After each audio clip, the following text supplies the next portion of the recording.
Bonjour à toutes et à tous et bienvenue dans cette troisième vidéo de la série de guides et d'explications sur les différents boss du monde. Et du coup, si vous avez suivi un peu les deux dernières, aujourd'hui, sans spoiler, on va parler de Ultron ou Infinity Ultron. Petit passage, c'est rare que je fasse ça aussi, mais si vous n'avez pas vu la série What If et que vous avez la possibilité de la voir, elle est trop bien. Enfin, en tout cas, moi, personnellement, j'ai vraiment beaucoup apprécié. Et j'ai vraiment trouvé que Infinity Ultron rajoutait quelque chose de sympa dans l'univers du MCU. Plus petit big up à Doctor Strange dans sa partie un peu sombre qu'on retrouve d'ailleurs dans Doctor Strange 2 in the Multiverse of Madness. Donc voilà, juste petit aparté, si vous n'avez pas eu l'occasion de voir la série, si vous avez vu l'uniforme arriver comme ça sans trop comprendre pourquoi, allez la voir ou la revoir, elle est vraiment, vraiment très cool. Donc bref, passons à ça. Ultron qui, voilà, pour ceux qui n'ont pas toutes les news, que ça intéresse pas trop, Ultron c'était du coup un personnage dans le jeu, avant qu'il ait son tier 3, il n'avait pas cet uniforme, il avait les uniformes qui étaient complètement éclatés, et lorsqu'il est arrivé dans le boss du monde, du coup, avant, chaque boss du monde qui arrivait était un personnage natif tier 3, qui était d'abord un boss, et ensuite jouable, un peu à l'image de Kang ou de Gore très récemment, et Jean Grey, comme Ultron, étaient des persos qui étaient déjà là et qui ont eu un uniforme. Voilà, c'était le premier à ouvrir le bal à ce niveau-là. Ça fait partie des fun facts des Marvel Future Fight pour les anciens. Sinon, vous avez le droit de rien en avoir à foutre. De toute façon, ça ne change pas grand-chose. Ultron, c'est peut-être l'un des boss les plus complexes parce qu'il se passe plein de trucs et le système d'aléatoire avec ce boss est incroyable. Globalement, si vous avez vu la série, et c'est un peu en lien avec ça, même le décor, l'arène et tout, enfin toutes les ruines sont assez chouettes. Le fait qu'on commence avec Vision et qu'il se change en Ultron, moi je trouve que voilà, tous les détails apportés au boss me plaisent vraiment beaucoup. Globalement, du coup, si vous avez vu la série, Ultron collecte toutes les pierres d'infinité, et le seul moyen de réussir à le vaincre, c'est de lui casser la gueule et pas de lui laisser le temps de respirer. Ok. Et du coup, ça se ressent dans le combat. Ça va se ressentir à plusieurs niveaux. Contrairement à Mephisto qui avait une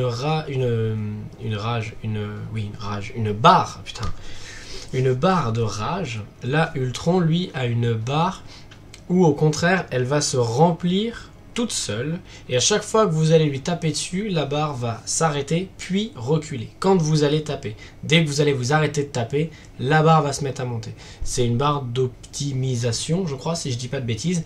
Et lorsque la barre est pleine, Ultron va rentrer dans sa phase d'optimisation et va se servir des différentes pierres d'infinité pour vous attaquer et vous lancer différentes attaques en fonction de la pierre qu'il va utiliser. Donc ça donne un panel de possibilités fou. Et d'ailleurs, c'est vrai que j'ai pas la réponse à cette question, donc on va commencer par ça. On va commencer par le laisser optimiser tout seul d'un coup, histoire que vous puissiez voir du coup ce que j'explique. Donc là, vous voyez la barre juste ici, comme pour Mephisto, et il y a écrit Ultron se charge en vue de son optimisation. Donc je me suis pas trompé dans les termes, c'est déjà ça. Là, il avait une première attaque avec un laser, ensuite il a une première attaque. Toutes ces attaques-là sont pas vraiment celles qui vont poser problème. Ça va vraiment être cette phase d'optimisation qui est, si j'ai le droit de le dire, casse-couille. Voilà, c'est vraiment le truc chiant, parce que de temps en temps, il lance les attaques au fur et à mesure, donc voilà, petite cinématique au passage, il est énervé, et du coup le décor change. Mais de temps en temps, il va lancer des petites attaques quand il n'est pas dans sa phase d'optimisation, qui vont vous obliger à courir autour de lui sans pouvoir le taper pendant un certain temps, et il va rentrer dans sa phase d'optimisation.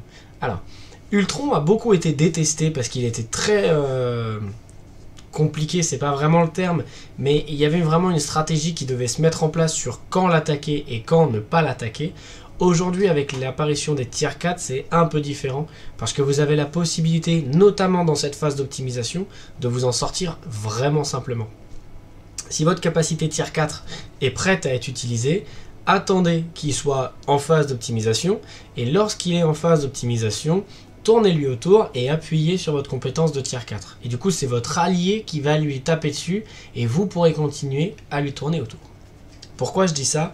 Lorsqu'il est dans sa phase d'optimisation, donc comme celle-ci, en dessous, vous voyez qu'il y a les 6 pierres, il y a 6 trous, c'est 6 pierres d'infinité, du coup, qui vont être à ce niveau-là. La barre est pleine, il va se figer à un endroit, et il va y avoir une couleur qui va s'allumer ici, et l'attaque va dépendre de la couleur. On va essayer de toutes les détailler les unes après les autres. Voilà. Donc là, c'est la pierre jaune, pas la orange. Et du coup, il vous rush, il vous court dessus. Et vous avez une toute petite zone de répit que j'ai probablement déjà raté d'ailleurs, parce que le délai de réaction est un peu court. Vous avez du coup juste cette zone là pour vous mettre à l'abri. Si vous vous mettez ici, vous vous faites toucher par son attaque. Et comme on a vu dans les autres boss du monde, si vous faites toucher par une attaque là à ce moment là, il considère que vous avez raté et que Ultron est optimisé et votre personnage est mort instantané, vous ne pouvez rien faire. Alors, est-ce que j'ai la possibilité d'esquiver? Ok, donc là, on l'a esquivé. Là, celle-ci, c'est l'une des plus reloues, la pierre rouge. Donc, il va faire pleuvoir sur vous son espèce de... c'est quoi? C'est une espèce de lance, globalement, qui va vous tomber dessus. Donc, pareil, courez. Là, c'est vraiment l'attaque à esquiver et à courir, parce que ça peut être chiant. Vous notez qu'entre chacune des activations, il y a un petit délai sur lequel il faut être à côté de lui pour le taper. Le plus simple, c'est de lui mettre une attaque de base, ou un personnage avec une compétence avec un V-pad, histoire de pouvoir bouger pendant la compétence, d'accord? Mais le but, c'est de courir à côté de lui pendant que lui fait son attaque. Lorsqu'il ne fait plus son attaque, aller à côté de lui, lui mettre un petit coup, juste tac, une petite pichenette, vous rebarrer pendant la prochaine attaque, etc., etc.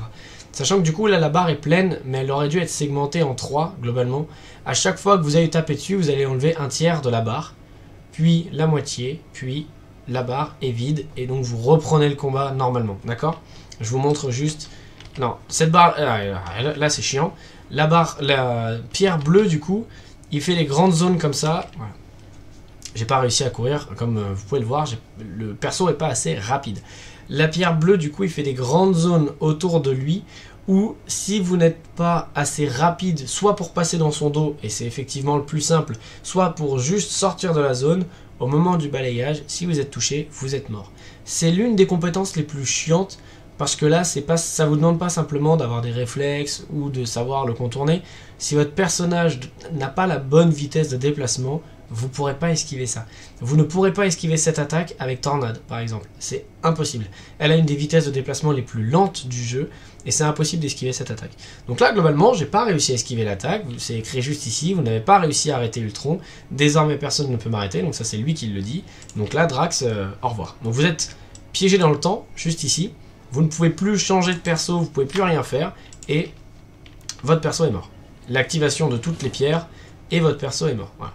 Donc ça, c'est ce qui se passe si vous n'arrivez pas à contrer l'optimisation d'Ultron.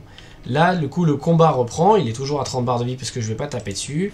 La barre, si je lui tape dessus, vous voyez, la barre, elle s'arrête, puis elle repart, puis elle s'arrête, puis elle repart. Voilà.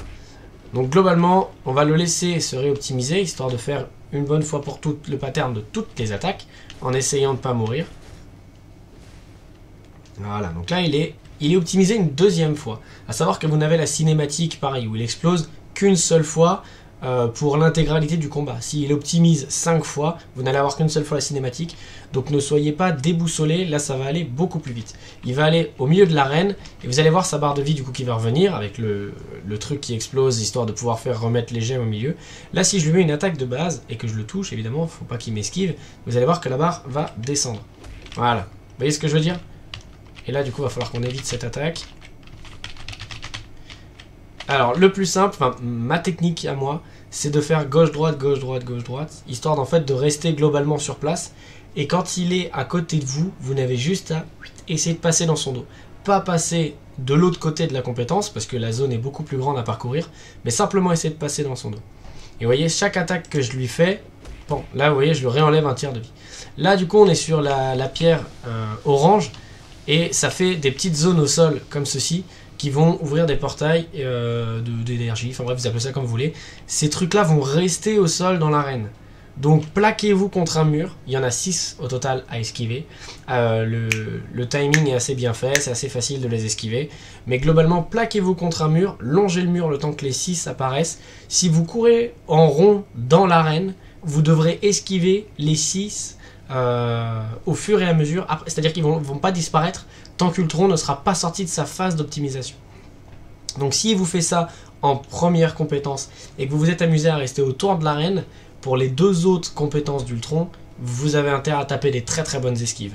Donc le plus simple, quand vous voyez que c'est la pierre orange qui est là, courez le long d'un mur, vous courez vraiment lentement, hein. Le but c'est pas de traverser toute l'arène, hein. Vous courez lentement juste histoire d'esquiver comme j'ai fait ici, histoire de mettre les poteaux les uns à côté des autres. Et là vous avez un coin d'arène dans lequel vous n'irez plus, parce que même s'il est passé sur une autre couleur, si vous touchez ça, vous êtes mort. C'est comme si vous avez raté la phase d'optimisation, ok? Donc là, il fait la violette, et ben c'est impeccable, comme ça on a presque vu toutes les couleurs. La violette, il fait un peu comme null, c'est-à-dire qu'il va délimiter une toute petite zone safe dans l'arène. Si vous n'êtes pas dans cette zone, vous êtes mort. Enfin, vous êtes touché, et touché coulé globalement. Donc là, voilà, là il se rend vulnérable pendant cette petite période où il essaye d'activer la prochaine pierre. Et là, je lui ai mis une attaque de base, la barre ici est disparue, et là on va rentrer dans une nouvelle animation, entre guillemets, voilà. Là, ça a répété, il y a écrit « Tu as réussi à arrêter Ultron » et il se recalibre. Et donc là, pendant un petit laps de temps, il va pas bouger, il va être sur place, et là, vous allez pouvoir continuer à lui casser la gueule. Là, c'est vraiment le moment où vous allez pouvoir tout lancer. Et oh la vache, on voit qu'effectivement, le niveau a bien augmenté par rapport à Mephisto tout à l'heure. Tout à l'heure, Mephisto, niveau 1, avec une 5e compétence, je lui ai enlevé genre 10 barres de vie. Là, en lui tapant dessus fort, on n'a pas réussi. Là, il se rend inciblable, c'est généralement ce qui lui arrive à peu près à ce niveau-là en termes de barres de vie, et il va, c'est écrit à l'écran, il va vous projeter de l'énergie venant d'une autre dimension, bref, on s'en fout. Il va falloir faire attention, il va falloir effectivement avoir pas mal de réflexes. Vous voyez, les zones de l'écran vont être départagées en 4 globalement, et vous allez devoir esquiver tout ça. Alors, ça peut paraître vraiment brouillon au début. Une fois que vous allez vous être fait piéger genre une dizaine de fois, vous allez finir par comprendre le principe et savoir où vous placer en fonction de si ça apparaît ici, je sais que le prochain c'est là, ou je sais que le prochain c'est là, donc je me mets là, je suis safe, etc. etc. Faut pas avoir peur de marcher dans la zone qui est violette pour prévenir de l'attaque, pendant que l'attaque à côté passe, pour pouvoir se mettre à l'abri après. C'est un peu... voilà, ça fait un peu peur au début, vous allez vous faire piéger, tout le monde s'est fait piéger, mais au final... ça se fait plutôt bien. En fait, Ultron, c'est l'un des boss qui s'appréhende le moins facilement, parce qu'entre tous ses patterns, ses attaques, ses trucs, c'est un peu bizarre. Et une fois qu'on a compris, le boss va finalement tout seul, quoi. Une fois qu'on a compris qu'on peut utiliser le tier 4 en lui tournant autour, notamment pendant les attaques de pierre rouge, en lui tournant autour pour voilà, empêcher son optimisation, ça marche tout seul. Une fois qu'on a compris qu'on mettait les pylônes orange sur le côté de la carte, ça va tout seul. Une fois qu'on a compris comment faire pour la gemme verte, la gemme bleue, voilà. Les seuls qui vont poser problème, parce qu'il y a un peu d'aléatoire, c'est la violette et la jaune. En fonction de là où vous allez être placé dans l'arène, ça peut être un peu compliqué. Mais vous avez aussi la possibilité, au moment où il va vous attaquer, juste avant l'attaque, vous changez de perso. Et ce perso étant invincible, parce que vous avez changé, vous n'allez pas être embêté. Ça marche aussi pendant la période d'optimisation. C'est très risqué. Mais ça peut vous sauver les biches. Voilà. Donc là, il recommence sur sa lampée d'attaque. Le but là, c'est... On va essayer de le descendre. Là, on va l'emmener du coup à 8 barres de vie. Je crois que c'est à 8 qui bloque. Voilà. Donc là, à 8, il bloque. À 8 barres de vie, enfin, à un tiers de la 8e barre de vie, il bloque. Vous ne pourrez pas lui faire plus de dégâts pendant 4-5 secondes. C'est une barrière qu'il a. Voilà, globalement, c'est ça. Et là, ça va rechanger les choses. Donc là, il n'est pas optimisé, mais il est censé se lancer dans une autre attaque. Bon, bref. Il est censé se lancer dans une autre attaque, mais là, du coup, on a activé son mode d'optimisation. Donc, je voulais vous montrer que son histoire de barrage avec toutes les attaques violettes, là, globalement, une fois que vous êtes à 8 barres de vie, il va de nouveau se concentrer, se rebarrer avec la cinématique, et là il va pas vous faire une fois le barrage dans toutes les positions, il va vous le faire 2 fois, donc vous allez devoir être un peu plus réactif sur vos déplacements. Là il est parti dans une autre attaque, donc pourquoi pas. Il part sur son type d'optimisation, et là on va essayer de le faire activer toutes les gemmes, parce que je me souviens plus ce qui se passe s'il active toutes les pierres. Est-ce que ça tue toute l'équipe? Je me souviens plus, donc pour répondre à la question, on va essayer de le tester, comme ça. Alors, il fait la bleue. Ouah. Voilà, putain, la petite hésitation. Passer derrière lui. Passer derrière lui. Ok. Là, il fait ça. Donc là, on se colle contre un mur. On court doucement. 2, 3, 4, 5, 6. Voilà, ça c'est fait. La violette. Yotcha. Ok. Là, on va changer parce que ça va être dangereux.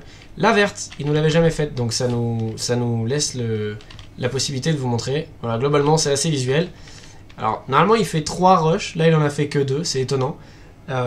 Il vise l'endroit où vous êtes, il vous cible, et il trace d'un coup sec, très rapidement. Donc là, le plus simple, c'est de vous mettre perpendiculaire à l'attaque qu'il fait, histoire d'avoir le plus de chances d'être loin de lui au moment où il passe. De temps en temps, il y a des soucis de hitbox, où visuellement, vous n'êtes pas dans la zone, mais il vous touche quand même. Et ça, après, c'est voilà, compliqué. Mais du coup, globalement, on a fait maintenant toutes ces attaques. On va pouvoir voir ce qui se passe lorsqu'il active la dernière, à condition qu'on survive à celle-ci. Celle-ci, du coup, c'est la pluie de lance, on va appeler ça comme ça. Donc ça peut être une compétence un peu chiante aussi, dans le sens où voilà, il y en a qui apparaissent un peu à côté de vous, devant vous. Voilà, là on a esquivé du coup toutes ces attaques. Et voilà, c'est juste ça, on n'a pas réussi à l'arrêter. Ok. Et il tue un seul de mes persos. Voilà, ok. Il tue un seul de mes persos. Donc ça, c'est ce qui se passe si vous n'arrivez pas à l'arrêter. Si vous jouez vraiment le timer, c'est quelque chose que je recommande pas, mais qui est possible. À partir de 8 barres de vie, vous allez voir qu'il est en mode optimisation tout le temps. Okay, donc vous allez tout le temps être dans cette phase d'esquive, petite attaque, esquive, petite attaque, esquive, petite attaque, afin qu'il se recalibre. Là, vous lui mettez la bombardation, le bombardement, le bombardage, et une fois que vous l'avez bombardé, il se remettra en phase d'optimisation, s'il n'est pas mort. Et donc, plutôt que de perdre du temps à esquiver et lui mettre la petite attaque, etc., pour lui faire baisser sa jauge d'optimisation ici, un peu à l'image de Jean Grey, on y viendra plus tard, vous avez la possibilité de sacrifier l'un de vos personnages en prenant une attaque et en vous faisant exploser tout de suite, vous allez gagner un peu de temps. Mais encore une fois, c'est vraiment risqué, il faut avoir les dégâts suffisants pour le taper sur la petite frame, parce que du coup là, entre deux, voilà, il fait la fameuse cinématique dont je vous parlais tout à l'heure. Entre deux, vous allez voir que à chacune de ces phases d'optimisation, il va revenir au centre de l'arène, et avant de se lancer sur la prochaine phase où il est presque immunisé aux dégâts, il va y avoir un tout petit moment où vous allez pouvoir lui taper dessus. Si vraiment vous êtes à 2 doigts de le tuer, vous pouvez tenter de faire ça, sinon effectivement c'est quelque chose que je recommande pas forcément. Donc là, voilà, il a fait sa cinématique, on est à 8 barres de vie, il reprojette de l'énergie dans tous les sens. Donc là, on a juste à esquiver, globalement, tout ce qui nous balance. Voilà. Là, il l'a fait dans toutes les directions, et là, ça recommence, là où la première fois, ça s'était déjà arrêté. Donc voilà. Une fois qu'on esquive ça, là, vous voyez, il est au milieu de l'arène, là, vous pouvez le taper. Là, vous pouvez le taper, là, vous pouvez le taper, là, vous pouvez plus. Donc si pendant ce petit temps-là, vous avez les dégâts suffisants pour le buter, et bah allez-y, faites-le et butez-le. Mais ça reste, encore une fois, un peu risqué. Donc là, on est sur l'attaque rouge. Mon conseil, c'est effectivement de le laisser au milieu de l'arène, si vous avez la possibilité. Là, on lui tape dessus. La violette. Hop. Là, on lui retape dessus, voilà. Et là, c'est vraiment l'idéal. Pourquoi ? Parce que du coup, là, il va falloir attendre que cette petite barre-là, qui est grise, disparaissent ici avant de pouvoir le retaper. Et cette attaque là, du coup la orange, c'est la plus facile à esquiver, c'est la plus facile pour remettre du tempo dans le combat, pour vous repositionner là où vous voulez être positionné et pour avoir le boss là où vous avez envie qu'il soit. Ok, donc là on est dans une configuration parfaite où j'ai plus qu'un coup à lui mettre pour qu'il sorte de sa phase d'optimisation, et c'est l'attaque la plus facile à esquiver.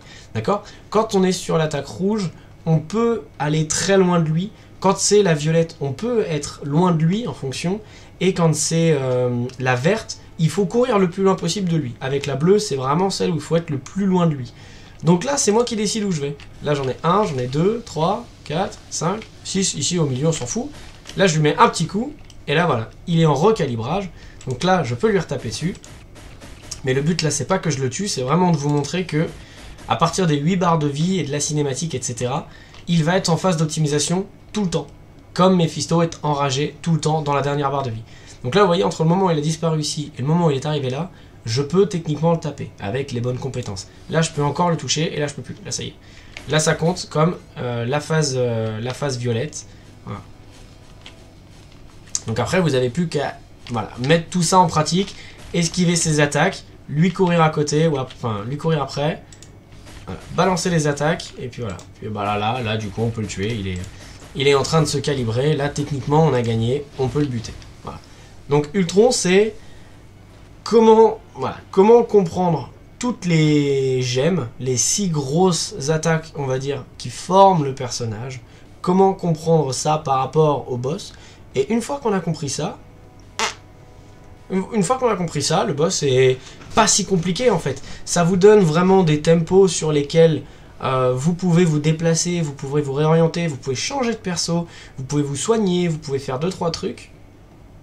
Et en même temps, à côté de ça, il y a 2-3 attaques, notamment la verte et la gemme bleue, qui sont les plus compliquées à esquiver parce qu'il y en a une qui va très vite et l'autre qui a une grosse zone et qui va très vite. La bleue, elle est vraiment particulièrement chiante.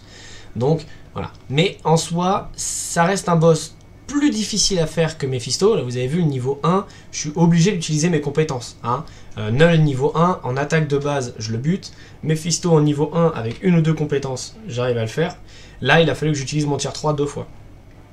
Donc, vous vous imaginez bien que à niveau égal, genre Ultron niveau 40, vous n'aurez pas du tout la même difficulté que Mephisto niveau 40 ou Null niveau 40. Ultron va être évidemment beaucoup plus difficile. Mais ça, c'est logique. C'est un système de paliers avec les différents boss. Et ça se voyait, je trouve que ça se voit beaucoup là sur le niveau 1 de Ultron. Voilà. Alors, est-ce que j'ai quelque chose à rajouter par rapport à ce qu'ils expliquent? Il est en train d'activer sa charge d'opti pour le déstabiliser. Ouais, d'accord, ok. Non, écoutez, je pense que j'ai été assez clair sur le combat. Je pense que je vous ai montré à peu près tout ce qu'il y a à voir sur Ultron. C'est pas le boss le plus sympa à faire par rapport voilà, typiquement par rapport à Mephisto. Si vous avez de quoi tanker les dégâts qu'il vous fait, vous posez votre cerveau à côté, vous appuyez sur tous vos boutons et c'est fini quoi. Là, Ultron, vous êtes obligé de jouer avec l'arène, vous êtes obligé de prendre de l'espace pendant ces moments où vous êtes obligé de temporiser un petit peu. Vous avez des temps sur lesquels vous pouvez lui taper dessus, des temps sur lesquels si vous tapez dessus, vous allez être puni et vous allez crever.